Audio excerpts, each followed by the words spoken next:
Okay, come look. Wow. I look so Impressionistic? leisurely. Yeah.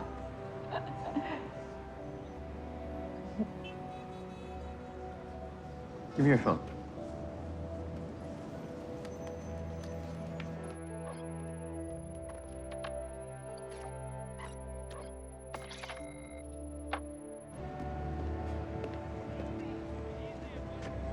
Let's go somewhere more private.